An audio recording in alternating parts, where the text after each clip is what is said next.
warahmatullahi wabarakatuh. Waalaikumsalam warahmatullahi wabarakatuh. Selamat pagi adik-adik. Pagi. Oke, jadi ketemu lagi sama Mem ya di minggu kedua mata kuliah Sistem Informasi Manajemen dengan kode mata kuliah C235101. Baiklah, mengingatkan kembali minggu lalu di pertemuan pertama, Mem sudah menjelaskan silabus perkuliahan, di mana isinya menjelaskan materi yang akan dibahas selama lebih kurang 16 kali pertemuan. Ini kita mulai masuk ke bab 1. Kalau di RPS, bab 1-nya membahas tentang konsep dasar sistem dan informasi. Jadi slide selanjutnya, adik-adik ada yang tahu apa itu sistem? Silakan, ada yang tahu? Boleh? Sistem itu adalah kumpulan komponen yang untuk mencapai suatu tujuan, kayak misalnya kita di kelas ini nih, antara Mem, dosen, sama mahasiswa. Oke, kumpulan. Misalnya satu kelas. Iya, satu kelas. Kelas. Sistem. Oke, yang dimana di dalamnya? Oke, silakan. Ini Tirta, ya deh ya. Silakan bergabung. Oke, kita lanjut lagi. Tadi saya lihat dalamnya ada dosennya, ada mahasiswa. Oke. Oke, itu ya. Oke, baik. Ada yang mau menambahkan? Atau sama dengan temannya? Sama. Oke, jadi tadi sudah dijawab oleh temannya bahwa sistem itu tadi definisinya juga tadi sudah disebutkan bahwa kumpulan dari elemen-elemen. Kalau kita menyebutkan kumpulan elemen-elemen, berarti ada banyak objek di dalamnya. Dan saya tadi sudah menjelaskan bahwa contohnya Mem, satu kelas ini disebut sistem. Benar, tepat sekali. Jadi sistem, contoh terkecilnya, misalnya kalau kita contohkan satu kelas ini namanya sistem. Sistem terkecil, sistem terbesar. Kalau kita contohkan juga Universitas Batu Raja, boleh itu juga sistem ya. Oke, terima kasih atas jawabannya. Kita lanjut ke penjelasan slide berikutnya. Ini yang sudah menjelaskan di RPS tadi. Bab 1 ini sesuai dengan CPMK 2 dan sub CPMK 1 kalau di RPS Mem. Capaian pembelajaran mata kuliah.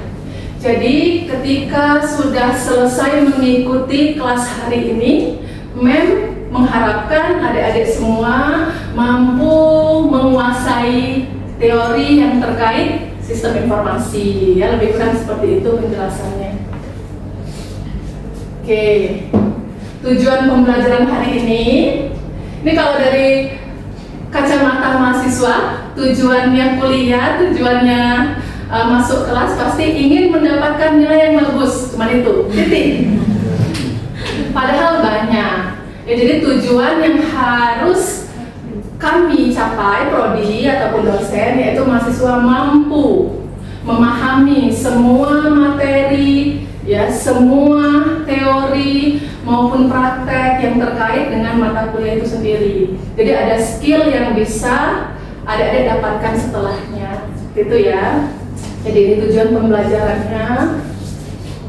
Selanjutnya materi yang akan dibahas pada bab 1 ini pengertian dari sistem, ya isinya yaitu lalu pengertian informasi, lalu konsep dasar sistem dan konsep dasar informasi. Jadi masih dasarnya karena ini baru bab 1.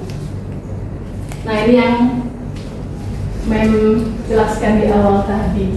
Ada yang tahu sistem yang sudah dijelaskan oleh temennya sama dengan yang dijelaskan oleh pakar ahlinya sistem informasi. Menurut Moskov dan Sim Kim tahun 84, sistem itu adalah,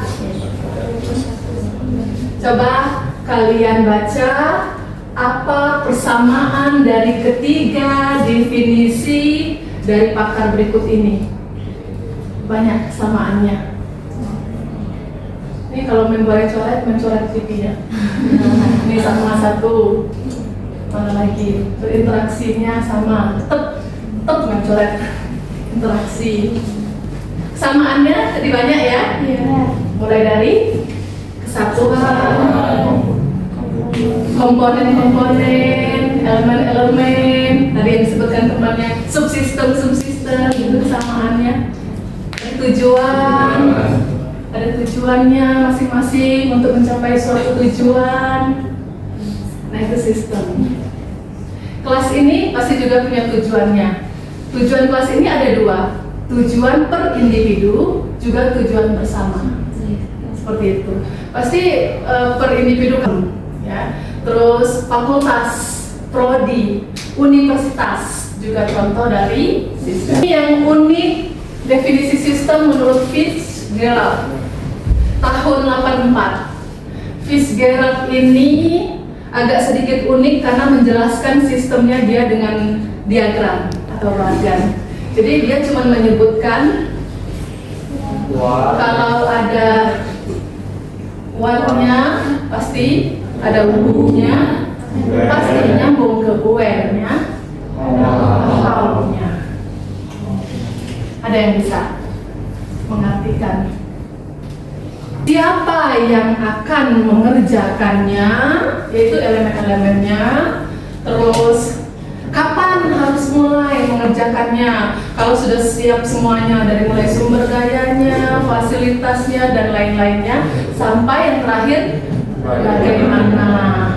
Ini makanya ada yang namanya berinteraksi, ya, terintegrasi, biar bisa mengerjakannya bersama-sama. Nah, ini lebih detail kalau Fitz menjelaskan definisi sistem. Oke, selanjutnya sekarang masuk ke slide berikutnya. Karakteristik sistem itu ada 10. Semuanya harus ada. Kalau mau disebut sistem, misalnya kita buat sistem informasi, semuanya itu harus terkait dengan karakter-karakter berikut ini. Yang pertama itu ada komponen sistemnya. Tadi sistem tidak akan berjalan dengan baik atau tidak akan mencapai tujuan kalau tidak ada komponen-komponen di dalamnya. Oke, apa itu komponennya? Salah satunya ya harus ada sumber daya manusianya. Oke, jadi sumber daya tadi yang Mem bilang bukan cuma berupa sumber daya manusia, tapi juga sumber daya yang lainnya. Seperti itu. Misal, selain manusia kita butuh modal seperti itu, atau uang, material, dan fasilitas apalagi, dan sebagainya. Oke, di sini komponen sistem maksudnya komponen-komponen yang saling atau elemen-elemen yang saling berinteraksi yang ada di dalam sistem itu sendiri.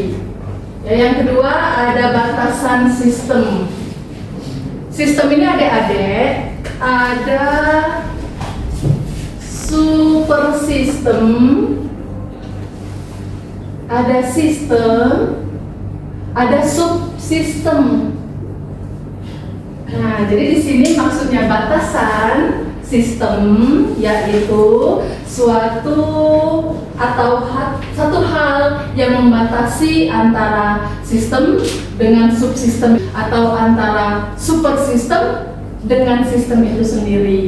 Seperti itu ya. Kalau di buku ini dijelaskan oleh pakar, batasan sistem merupakan daerah yang membatasi antara suatu sistem yang lain dengan sistem atau subsistem yang lain. Misal, kelas ini sistem, lalu ada lagi sistem yang lain, kelas A41, seperti itu. Jadi, sistem kelas A41, lalu sistem di kelas A42, seperti itu.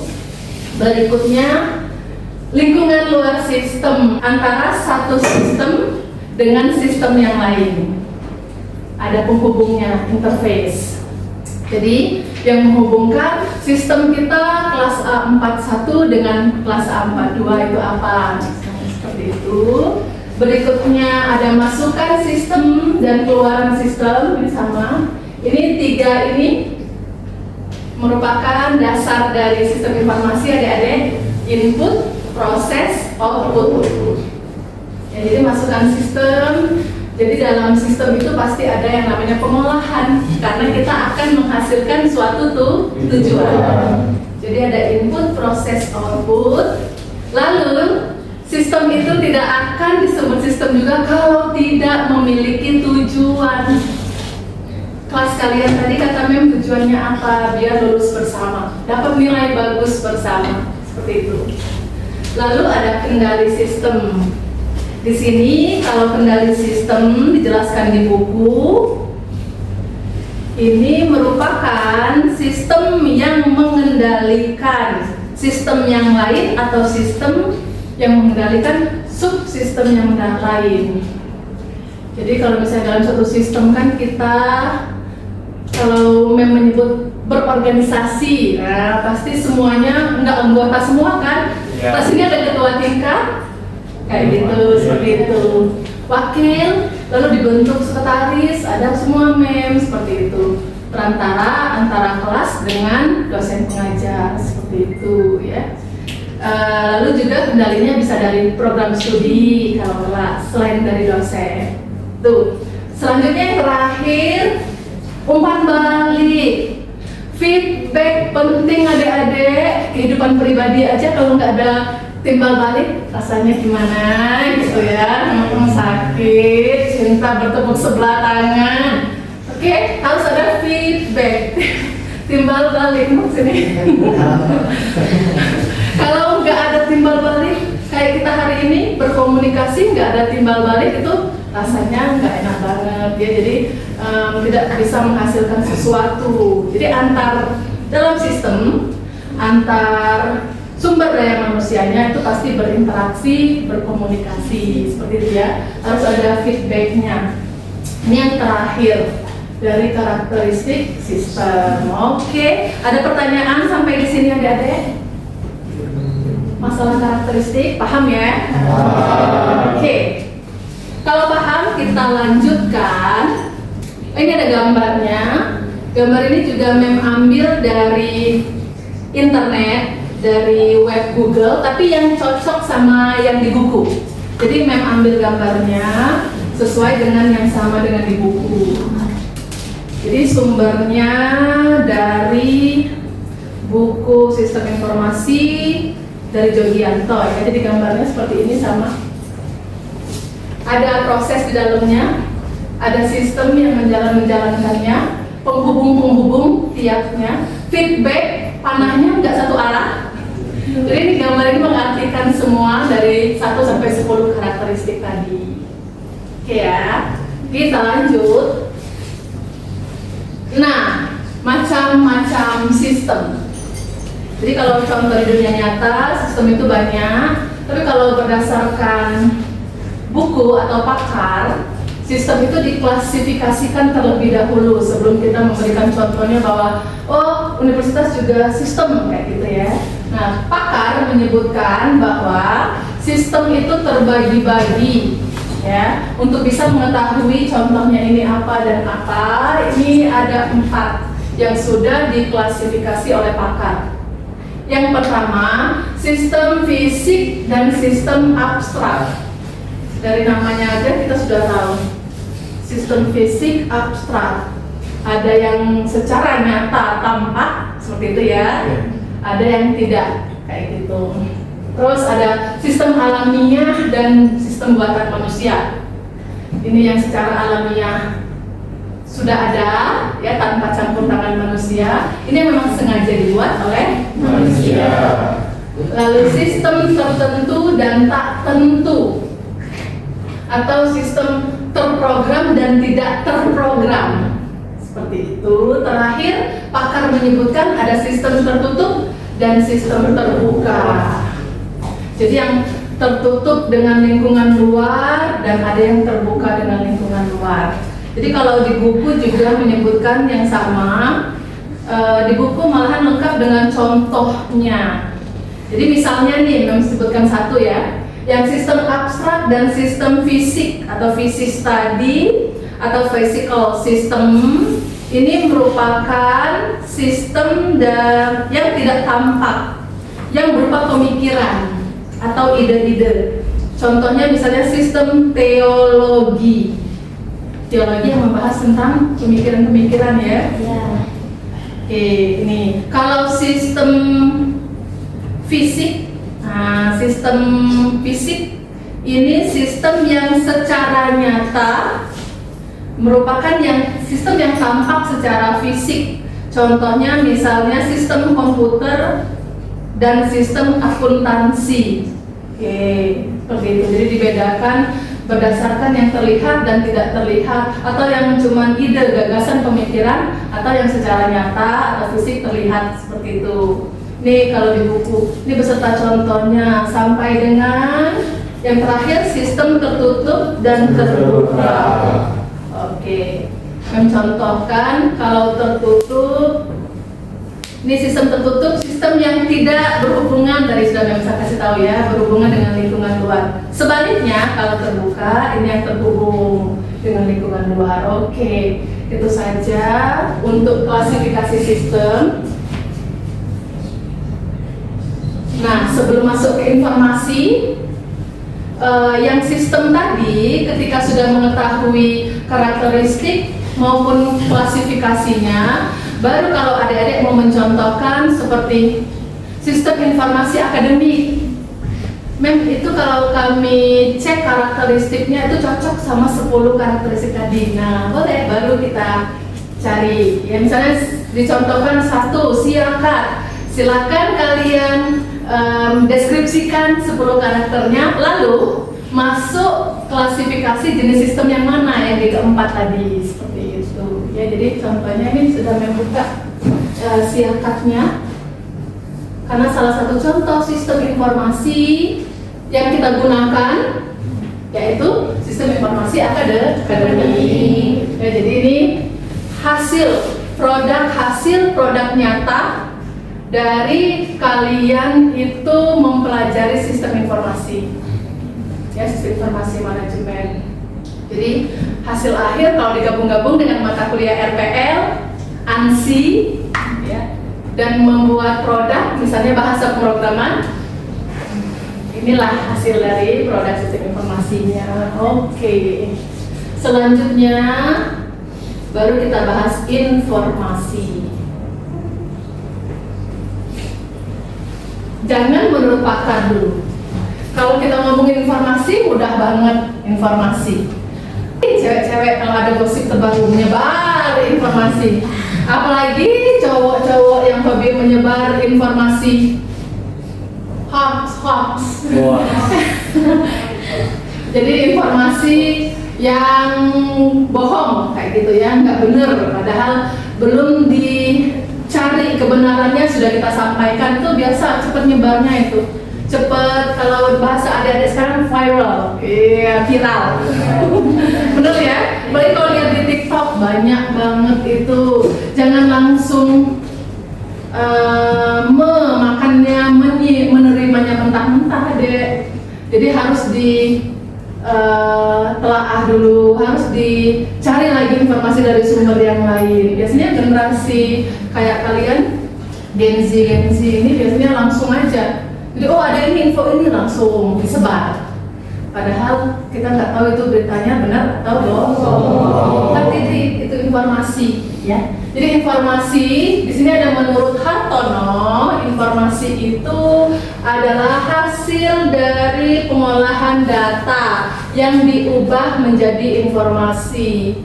Jadi misalnya kalian menerima informasi-informasi banyak banget ya. Terkait misalnya yang baru-baru ini berlangsung sepak bola. Oke, Piala Dunia. Gabungin dulu itu beberapa informasi, itu masih data. Baru ketika kalian olah jadi informasi yang memang benar-benar akurat atau diperbolehkan untuk disampaikan ke orang lain. Jadi itu informasi. Informasi juga merupakan hasil dari pengolahan data. jadi informasi yang berguna. Kalau menurut Hartono itu informasi hasil dari pengolahan data. Contohnya seperti ini. Jadi yang misalnya kalian belum tahu ini apa ini? Informasinya nggak sampai kita maksudnya apa karena masih data mentah yang belum diolah. Lalu ketika kita proses, karena manusia punya akal, ya, punya kecerdasan yang melebihi apapun seperti itu. Jadi diolah oleh otak manusia ketika kita dapat informasinya, lalu oh itu artinya seperti ini, ya seperti itu. Jadi informasi yang belum jelas kita olah, ya, secara logika dan insting manusia, lalu menjadi informasi yang akurat. Jadi jangan hanya menyebarkan informasi yang asal-asalan. Karena kan sekarang sudah ada itu deh ya, ininya apa namanya deh, yang penyebar berita bohong, penyebar itu ada undang-undang hukumnya, nggak boleh seperti itu. Oke, berikutnya siklus proses dari data itu bisa menjadi informasi itu harus melewati beberapa dulu, ya, banyak prosesnya. Jadi harus diproses dulu oleh manusia, data, lalu diolah, lalu bisa jadi informasi, lalu bisa dijadikan hasil tindakan. Ini kalau sudah menyebutkan, kalau misalnya kita di sistem tadi, sistem kelas, ini bisa jadi bahannya misalnya ketua tingkat untuk memutuskan sesuatu. Ya, jadi kalau misalnya ketua tingkat mau memutuskan kerja kelompok di mana, berembuk dulu, diterima dulu semua masukan, baru misalnya keputusan akhir di ketua tingkat seperti itu. Nah, itu merupakan hasil akhir dari sebuah tindakan dari informasi yang sudah diterima. Seperti itu. Jadi prosesnya panjang adik-adik. Lalu kalau digambarkan siklus yang tadi itu dimulainya dari data ditangkap dulu. Ya, kita menerima data yang berupa informasi-informasi yang masih samar dari berbagai sumber masuk diolah. Ini kalau kita ngomongin sistem informasinya, kalau sudah pakai sistem komputerisasi, ya, disimpan, ditampung dulu di data besar, database, diproses, lalu dijadikan informasi untuk membantu seorang manajer mencari keputusan. Kayak kalau kita sekarang ada sistem pendukung keputusan seperti itu, diterima oleh si penerima informasi, ya, lalu dilakukan hasil tindakan keputusan. Jadi dia cycle deh. Jadi tidak berhenti sampai di hasil, enggak. Jadi nanti bisa diolah kembali, bisa direvisi. Kayak ada nyusun skripsi kan nggak mungkin langsung ACC, enggak. Revisi, perbaiki ini ya, diatur lagi, diolah lagi seperti itu. Oke, itu proses untuk menghasilkan informasi. Nah, ini kalau sudah mulai slide ini sampai terakhir, Mem yakin adik-adik sudah mulai memikirkan, nggak mau memberikan informasi yang asal-asalan lagi atau informasi yang palsu, berita bohong, menyebarkan, merepost dan lain-lain. Jadi semuanya harus dipikirkan adik-adik. Yang pertama, untuk melihat apakah informasi tersebut berkualitas, itu yang pertama adalah relevan. Apa relevan? Sesuai enggak? Kayak kalau kalian ke Google kan kita tahu mesin pencari nomor 1 di dunia apa sih yang nggak bisa diberikan oleh Google. Kita cari misalnya Piala Dunia 2026, enter beribu-ribu, tinggal kita misalnya karena kita sudah berpengalaman menggunakan Google, oh kita tahu nih yang pertama itu biasanya direkomendasikan nih oleh Google, artinya itu mendekatin 100% akurat misalnya. Atau kalian mencari tentang relevan itu misalnya mencari tentang Piala Dunia, kok yang keluar bukan Piala Dunia? Mungkin kata kuncinya yang salah yang kita masukkan, atau kalau kita pakai AI promptnya mungkin yang kurang tepat, seperti itu. Jadi harus jelas-jelas. biar relevan. Misalnya ChatGPT ini yang biasa mahasiswa cari tugas dari memori segala perlu copy paste tuh tugasnya, enter, tek keluar semua. Iya kan, benar kan? Jadi tinggal di copy paste tugas lalu dibawa ke ChatGPT lalu dibuatin oleh ChatGPT. Tambah lagi perintahnya, buatkan dalam bentuk PowerPoint, bisa semua. AI yang buat, ya seperti itu. Tapi relevan nggak dengan yang kita butuhkan? Jadi informasinya harus yang relevan. Nih, tepat waktu. Kalau sudah ketinggalan zaman, nggak update maksudnya. Ya, ini sudah masuk kategori informasi yang sudah ketinggalan lampau, nggak update. Misalnya kalau ngomongin hari ini, Piala Dunia masih update ya. Berapa hari yang lalu kan? Tapi kalau ngomongin Verdi Sambo, itu kan sudah lama sekali seperti itu. Ngomongin MBG masih tepat ya, masih update ya. Nah, yang terakhir yang paling penting adik-adik, informasinya harus akurat, sumbernya dari mana. Jadi misalnya ditanya nih, kau tahu gak sih itu ini? Ini dari mana sumbernya? A1 gak sumbernya? Maksudnya meyakinkan ya dari sumber yang terpercaya. Kalau digambarkan tadi kualitas informasi ini bentuk gambar bangunan. Jadi ditopang kalau kuat informasinya itu akan ditopang oleh akurat, tepat waktu dan relevan yang tadi. Oke, kita lanjut. Oke, selesai review. Kalau di buku, coba samakan dulu dengan di buku. Terakhir.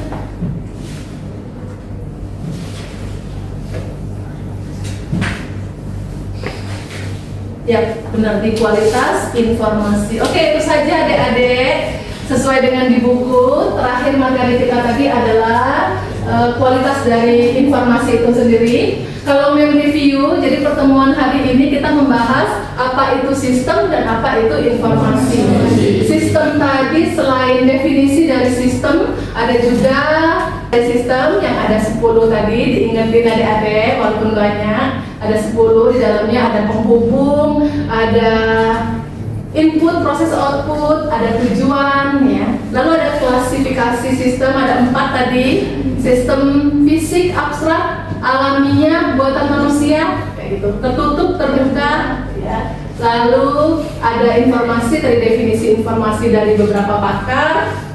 Lalu informasi bisa disebut berkualitas ya, jangan lupa. Kalau informasinya berkualitas, maka yang menerima informasi pun istilahnya bisa menyebarkan kembali informasinya ke yang lain-lain. Karena informasi itu mudah sekali menyebar ya adik-adik ya. Memang takut adik-adik di kelas ini tidak bisa membedakan mana informasi yang benar atau yang salah, mana yang buatan AI atau enggak. Sekarang itu yang paling ditakutkan ya. Oke, itu saja reviewnya. Selanjutnya nanti ada tugas rumah, PR lah ya, tolong dikerjakan PR-nya. Tadi karena sudah belajar sistem informasi, meminta contoh nyata penerapan sistem informasi di kehidupan kita sehari-hari. Jangan lagi pakai NCAK karena sudah mem tadi sistem informasi akademik yang kita gunakan sehari-hari mahasiswa dan dosen. Cari contoh lain, deskripsikan ya, deskripsikan. Delta Monica hadir, M Yongki Putra, Rizky Claresta, Della Berlita, Alex Rahmandan, Anugrah Valentino, Jeffrey Akbar, Reza Bayu. Tutup saja perkuliahan pada siang hari ini. Wassalamualaikum warahmatullahi wabarakatuh. Waalaikumsalam.